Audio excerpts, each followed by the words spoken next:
उनके लिए बहुत बड़ी गुड न्यूज ये है कि एक प्रमोशन आ रही है जो आज रात में कहीं अनाउंस होगी और रात को 12:01 से वो इम्प्लीमेंट हो जाएगी।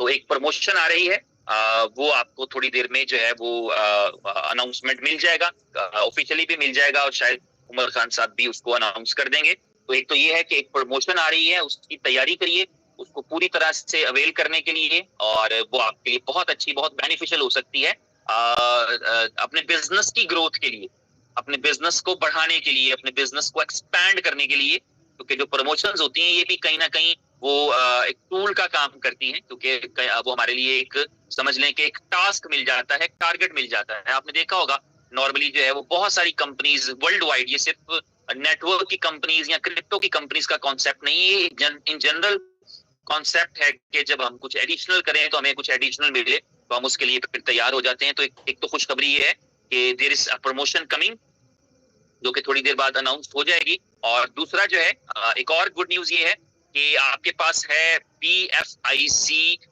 गोल्ड, और अगर आप स्टेक कर चुके हैं तो जब आप को बेचना होता है तो आप नॉर्मली एक्सचेंजेस पर जाते हैं जहां जहां BFIC गोल्ड अवेलेबल है, और उन एक्सचेंजेस पर आप जो है वो उसको सेल करते हैं BFIC के पेयर में, और फिर BFIC को बेच के आप USDT लेते हैं। ये एक नॉर्मल प्रैक्टिस है।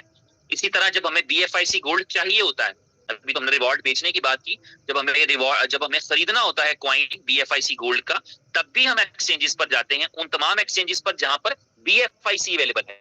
तो हम वहां से BFIC बाय कर लेते हैं और उस BFIC से जो है BFIC गोल्ड बाय करते हैं।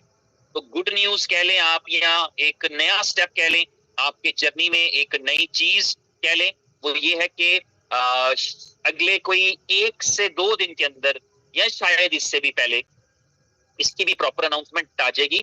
USDT के साथ BFIC गोल्ड का पेयर आ रहा है, और वो 1 by 1 डिफरेंट एक्सचेंजेस पर शुरू हो जाएगा। सबसे पहले किस एक्सचेंज पर आ रहा है इसकी अनाउंसमेंट भी इनोवेशन फैक्ट्री के फाउंडर ही करेंगे, और USDT का पेयर अवेलेबल हो जाएगा। तो फिर ये कन्वीनियंस आ जाएगी, वो किसी भी एक्सचेंज पे होता है। I don't know actually exactly right now, मुझे सिर्फ इतनी इन्फॉर्मेशन थी कि USDT का पेयर जो है वो लाइव होने जा रहा है, किसी एक एक्सचेंज पर पहले होगा, हो सकता है कल में हो जाए, हो सकता है आज ही में हो जाए, हो सकता है परसों हो जाए। तो उसकी अनाउंसमेंट आपको कंपनी ही देगी, लेकिन मेरे पास जो इन्फॉर्मेशन थी वो ये थी कि USDT का पेयर लाइव होने जा रहा है। उससे सहूलत क्या निकलेगी कि हम एक स्टेप से बच जाएंगे और चीजें थोड़ी सी और वाजिया हो जाएंगी। नॉर्मली ये होता है कि मैंने बहुत सारे दोस्तों से सुन रखा है कि जब एक्सचेंज पर उसको उनको सेल कर रहे हो, प्राइस जो है वो बाजू का 2.8 2.85 हाई प्राइस दिख रही होती है BFIC गोल्ड की।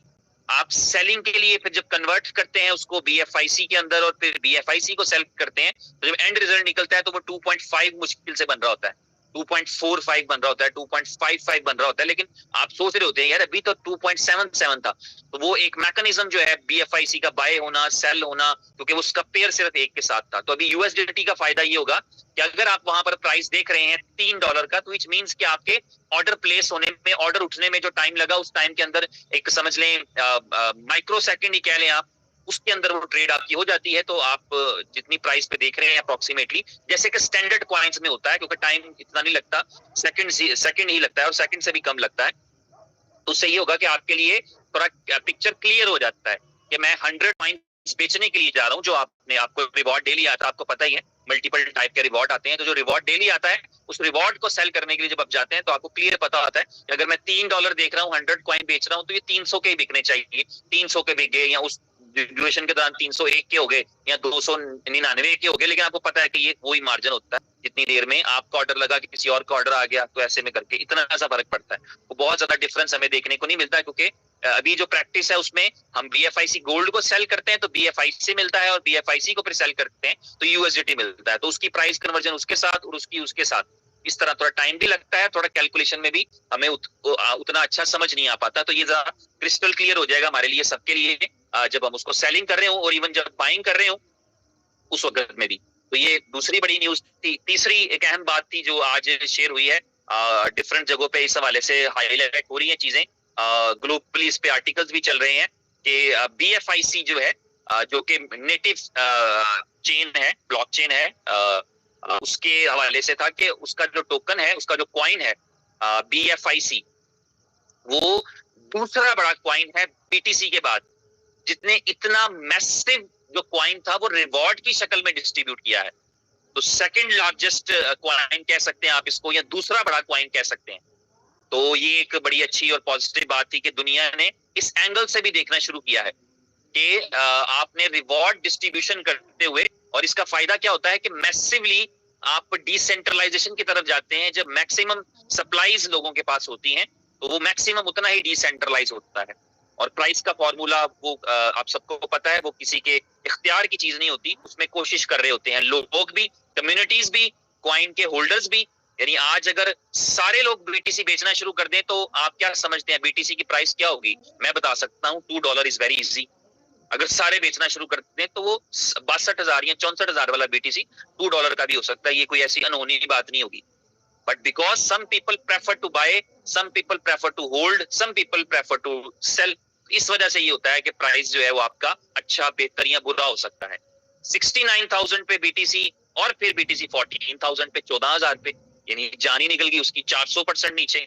और फिर बीटीसी वापस 68,000 पे। इट टुक इयर्स, साल लगे, बट डिपेंड इसी पे करता है कि जब लोग बाइंग कर रहे हैं और जब सेलिंग कर रहे हैं, तो उसमें कम्युनिटी मिलके, होल्डर्स मिलके, लोग मिलकर, कंपनी मिलकर, लीडर्स मिलकर उस कॉइन की वैल्यू और वर्थ क्रिएट करते रहते हैं। उसके लिए कुछ ना कुछ करते रहते हैं ताकि उसकी वैल्यू रहे, लोग उसको बाय करें और उसकी प्राइस में एप्रिसिएशन हो सके। तो ये इंपॉर्टेंट बातें थी। इसके बाद अब हम नॉर्मल टॉपिक की तरफ आते हैं। थोड़ा सा मैं चाहूंगा कि आपको और हम सबको बुनियादी किस्म का कुछ नॉलेज, कुछ नए दोस्त भी हमारे साथ जुड़ते हैं, और उनके आते ही आगाज जो होता है वो सीधा ही किसी क्रिप्टो या बिटकॉइन या बीएफआईसी गोल्ड या बीएफआईसी या सोलाना या किसी एक्सवाईजी की तरफ चले जाते हैं, और बेसिक्स नहीं पता होते। तो इसलिए बेसिक्स पता होना बहुत जरूरी है। हमें बहुत अच्छे तरीके से पता होना चाहिए ताकि जब हम किसी जगह पर बैठें या किसी गुफ्तगू में हिस्सा लें या कब किसी को गाइड करें तो उसको बेसिक कॉन्सेप्ट दें। तो इंट्रोडक्शन टू ब्लॉकचेन थोड़ा सा मैं 1-2 मिनट में आपको करना चाहूंगा। सबसे पहले ये समझ लें कि ब्लॉकचेन का मतलब होता है कि ये एक सॉफ्टवेयर है। और ब्लॉकचेन को और आसान करूं तो ये सॉफ्टवेयर भी क्या है? ये एक डेटाबेस है। ये एक